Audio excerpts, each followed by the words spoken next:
Copy that money. 네, 오늘 준비한 내용은 지정학적 내용입니다. 지금 트럼프와 유럽, 나아가 미국과 나토 전체의 갈등이 좀 깊어진다고 평가를 받고 있어요. 왜 그러냐? 트럼프가 그린란드에 대한 땅 욕심을 이제 드러내면서 덴마크 어차피 니네들 이거 관리 제대로 못하는 거 우리한테 팔아라, 이런 식으로 접근을 해서 이제 당사자는 물론 주변국들의 반발을 사고 있습니다. 결론부터 말씀을 드리자면은 제가 봤을 때는 이 문제는 확대될 가능성이 많이 낮아 보입니다. 일단 첫 번째로 트럼프의 협상 스타일에 대해서 얘기를 해볼 수가 있고, 두 번째로는 미국 내부의 사정에 대해서도 조금 얘기해 볼 수 있을 것 같아요. 그러면 트럼프의 협상 방식에 대해서 얘기를 해볼 건데, 지금 요런 게 이제 유명한 짤로 밈이라고 하죠. 밈으로 많이 돌고 있습니다. 제목은 이제 테러리스트와 협상하는 방법. 그래서 오바마와 이제 바이든이 나왔고, 미국의 전 대통령들은 협상하자라는 말로 이제 구슬리면은 테러리스트들이 오히려 협상이고 뭐고 날려버린다 이렇게 얘기를 했다면은, 트럼프는 먼저 이제 날려버린다고 얘기를 하고, 오히려 테러리스트들이 야 그러면은 그러지 말고 협상하자, 이런 식으로 나온다. 이게 트럼프식 협상의 메인 포인트가 됩니다. 구체적으로 5단계 정도로 한번 정리를 해봤어요. 첫 번째, 위협. 일단 지르고 봅니다. 강한 위협 선언. 관세나 뭐 제재나 군사나 외교적 압박이나 동시에 내부적인 동조를 얻기 위해서 사실은 우리가 피해자다, 이런 식의 프레임을 가져오기도 합니다. 두 번째는 이제 위협이 공포로 발전했을 때예요. 2025년에 이제 관세 이슈로 많은 분들이 느끼셨겠지만, 이 단계에서는 불확실성이 극대화가 됩니다. 그러니까 협상 테이블로 끌어내기 위한 압박이라고 보시면 돼요. 하지만 실제로 위협 단계에서 말했던 내용에 대해 구체적인 실행은 없는 경우가 많고, 이 과정에서 시장은 최악의 시나리오를 가격에 반영을 합니다. 가격이 바닥을 치는 구간이 이제 이 구간쯤이라고 보시면 되겠습니다. 세 번째는 이제 협상입니다. 협상도 처음부터 대놓고 하지 않죠. 비공식 협상 시그널을 낸다든지, 뭐 언론 보도를 통해 가지고 대화 중 진전이 있음, 합의 가능성을 언급하고, 이쯤부터 이제 측근들이 등장을 하기 시작한다. 그러면은 네 번째, 이제 톤다운에선 어떤 현상이 발생하냐? 실제로 협상이 진전이 됩니다. 이제 보통은 다른 나라들이 미국에 양보하는 느낌이죠. 조건부로 합의를 하고, 위협 단계에서 말했던 내용들을 완전히 철회하지는 않습니다. 보면은 예를 들어서 관세 축소나 유예, 단계적 적용이 협상 결과로 이제 작동하는 경우들이 많습니다. 이제 마지막은 해소인데, 해소는 정확히 시장 반등보다는 그냥 가던 길을 간다의 느낌으로 이해하시는 게 좋을 것 같고요. 이 구간쯤 되면은 위험 자산은 이미 오르고 있고 리스크 프리미엄도 해소가 됩니다. 다만 여기서 주의할 건 뭐냐면은, 원래 시간선으로 돌아갈 수는 없습니다. 우리가 지금 관세라는 말이 처음 얘기가 등장한 것이 2017년쯤입니다. 이 전까지는 이제 세계가 자유무역이었어요. 자유무역. 완전한 자유무역을 지향을 했는데, 어느 순간부터 자신만의 밥그릇을 챙기고 자신만의 이득을 챙기고 하는 보호무역의 성격을 띠고 있다. 위협이 되는 내용들을 어쨌든 결국엔 실행을 시키기 때문에 해소된 내용은 원래대로 돌아가지는 않습니다. 어딘가에 뭔가 잔존해 있다, 이렇게 이해를 하시면 될 것 같아요. 제가 트럼프의 협상 패턴을 제시한 거에 대해서 많은 분들이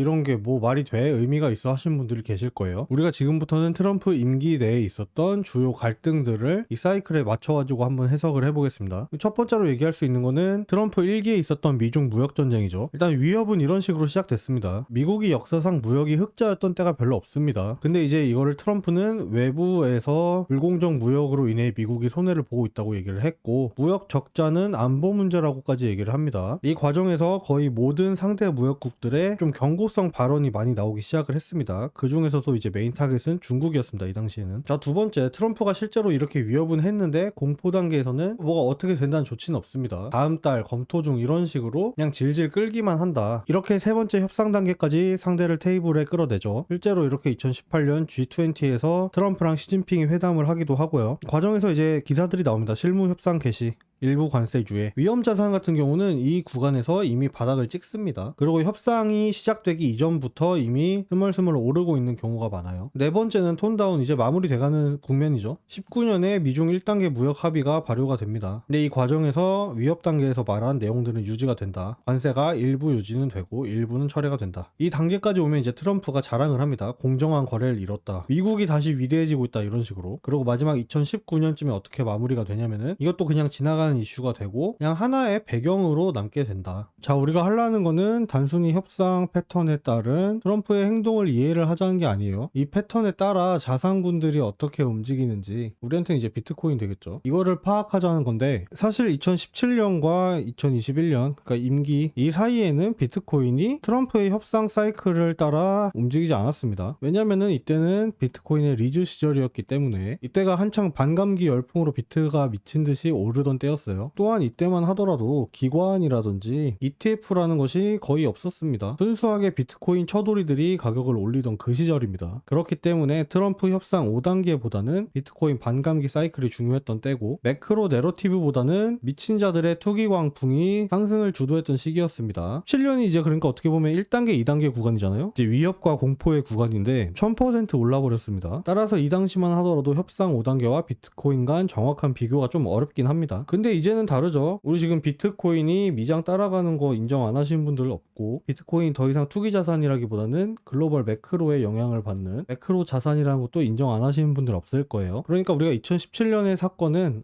트럼프의 사이클이 이렇게 적용이 되고 있구나, 여기까지만 이해를 하고 바로 2025년으로 넘어가가지고 실제 자산군이 어떻게 움직였는지를 다시 한번 살펴볼게요. 2025년 관세 전쟁 같은 경우는 표면적으로는 중국을 조질라고 했으나 결국에는 EU나 뭐 일본이나 한국이나 동맹국들에게 좀 화살이 돌아가는 식으로 진행이 됐어요. 거의 똑같은 패턴입니다. 또 위협이 나왔죠. 트럼프 2기가 당선이 되면서 미국도 손해보지 않는다 그러면서 EU를 좀 들먹이기 시작했습니다. 두 번째 공포, 관세 가능성은 계속 언급되지만 시행 시점과 범위는 좀 유동적이었다. 이때 뭐 반도체에 따로, 의약품에 따로, 뭐 이런 식으로, 자동차에 따로 이런 식으로 진행이 됐었었죠. 이 기간 동안 뭐 주가라든지 이제 코인은 폭락을 하게 되고요. 똑같아요. 그냥 여기까지 이제 협상 테이블로 끌어낸 다음에 전면 충돌은 아니다, 재무부 등 실무 부처들이 이제 나라마다 협상을 진행한다. 우리나라도 단독 협상했던 게 이 시기 정도라고 보시면 되겠습니다. 이후에 또 톤 다운, 관세 유예, 특정 국가 예외, 시점 연기, 또 자랑하죠. 강력한 협상으로 승리했다. 지금은 어떻습니까? 완전히 해소됐다고 볼 수는 없지만 어쨌든 시장 후순위로 밀려난 상태입니다. 그리고 이게 재점화가 될라 하는 시기에 우리가 머물러 있다고 보시면 되겠습니다. 2025년 자산군 흐름 한번 살펴볼게요. 위에가 비트코인, 아래가 이제 S&P입니다. 이 이슈 같은 경우는 2019년하고 다른 게 뭐냐면은 그다지 길지 않았습니다. 19년 중국과의 이슈는 이제 년 단위로 좀 싸웠다면은 이건 한 반년 정도 갔다고 보시면 될 것 같아요. 시기적으로 본다면은 이쪽이 이제 공포 그리고 협상을 시작하고 이쪽이 이제 해소가 되는 구간이라고 보시면 되겠습니다. 위험 자산군들은 협상 시작 시점 이전에 이미 반등을 하는 경우들이 많습니다. 보시면은 공포가 가장 깊었던 구간에서 이후 협상 시점과 맞물리며 반등세를 이어가는 그런 구조다. 다음 그린란드 사태 한번 짚어볼게요. 똑같습니다. 5단계 사이클은 그대로 유효하고 우리는 이제 5단계 중 우리가 어디 있는지를 판단을 해가지고 매수 기회에 큰 틀로 삼아볼 수 있다는 게 핵심이 되겠죠. 사건 자체는 막 그렇게 크게 설명 안 하겠습니다. 워낙 잘 돼 있는 것들이 많아가지고 그걸 참고하시면 좋을 것 같고요. 트럼프가 또 한마디씩 툭툭 던지면서 위협을 시작합니다. 그린란드 내놔라. 두 번째 이제 공포. 지난주가 이 구간이었죠. EU와 미국의 외교가 충돌하고 있다. 나토 균열 프레임이 등장하고 있다. 그리고 이제 예상되는 현위치가 여기쯤입니다. 3번 협상으로 넘어가기 이전 단계죠. 지금 왜냐면은 트럼프가 협상 여지가 열려있다 뭐 이런 식으로 얘기를 하기도 했고, 한편으로는 캐나다에서 우리 주권도 위협받을 수 있을 것 같다, 이거 위기다 이렇게 얘기를 하기도 했는데 아직 공포가 완전히 사그라든 것도 아니고 아직 협상을 위한 본격적인 뭔가 마련된 것도 아니라는 점에서 제가 봤을 때는 이 구간 어디쯤 있지 않을까 그렇게 생각을 합니다. 뭐 예상되는 패턴은 똑같습니다. 우리 사실은 협력 파트너야, 협의 중이야, 로고 동맹 프로젝트 강화하겠다. 마지막으로 이슈는 해소되지만 북극 자원 이슈는 잔존해 있겠죠. 언제든지 다시 수면 위로 올라올 수 있는 그런 이슈가 된다. 아까 25년 사례에서 우리가 어떤 걸 확인했습니까? 자산시장의 바닥은 위협과 공포 단계에서 찍힌다. 따라서 이 이슈만 놓고 본다면은 지금이 매수 기회일 수가 있습니다. 세 가지 이슈들을 한 번에 한번 비교해 볼게요. 첫 번째, 정치적 시기입니다. 미중 무역 전쟁과 관세 전쟁 같은 경우는 정치적으로 큰 이슈가 없는 시기였어요. 하지만 이번 사건은 다르죠. 2026년에 중간선거가 카운트다운인 상황이기 때문에 트럼프의 이번 그린란드 언급은 정치적인 발화였다고도 우리가 얘기를 할 수 있는 겁니다. 자연스럽게 생각할 수 있는 거는 이제 이 사건의 지속성이에요. 처음에 2017년 같은 경우는 꽤나 길었지만 2025년의 관세 전쟁은 6개월 정도가 소요가 됐습니다. 이제 선거를 코앞에 두고 있는 상황에서 이번 이슈가 장기화될 가능성은 좀 낮아 보입니다. 외부적인 상황을 고려했을 때도 미국은 재정 적자라든지 인플레를 고려해야 되는 상황이기 때문에 이런 이슈를 길게 끌어간다 한들 정치에 도움이 될 게 하나도 없습니다. 자, 그리고 참여자 반응도 한번 살펴볼게요. 일단 17년, 19년 같은 경우는 처음 겪어보는 일이었습니다. 시장 참여자들 입장에서 그동안 세계 자유무역이 지향되고 있고 뭐 FTA, WTO 다 그런 취지로 일하는 거 아니었어 했지만 미중 관세 전쟁으로 인해 공급망의 재편이 있었습니다. 이것들이 특히 주식하는 사람들한테는 꽤나 큰 공포였다. 근데 2025년 넘어오면 좀 사뭇 다르죠. 약간 또야 싶은 거예요. 또 난리네. 주식하는 사람들 입장에서는 특히 그렇고, 코인 하던 분들은 사실 또야라는 느낌은 아니었을 겁니다. 왜냐면 처음 겪어보는 일이었기 때문에. 왜 처음 겪어보냐면은 2017년에는 투기 광풍이 시장을 캐리했기 때문에 이런 매크로적 요소는 약간 생소할 수 있었죠. 지금은 어떻습니까? 또야 물음표가 더 붙었죠. 참여자들은 앞선 내용에 있었던 것들을 베이스로 공포를 학습했을 가능성이 높습니다. 당시 시장은 어떤 분위기를 보였는가? 그때만 하더라도 처음이었기 때문에 변동성이 장기화됐고 2025년 같은 경우는 6개월이라는 시기에 따라 단기 조정 후 반등을 했죠. 지금도 제가 봤을 때는 공포를 선반영한 이후 빠른 안정이 될 가능성이 높아 보입니다. 자, 그러면은 폴리마켓에서는 이번 이슈를 어떻게 생각할까? 트럼프가 2027년 전에 그린란드를 가져올 수 있을까? 오로지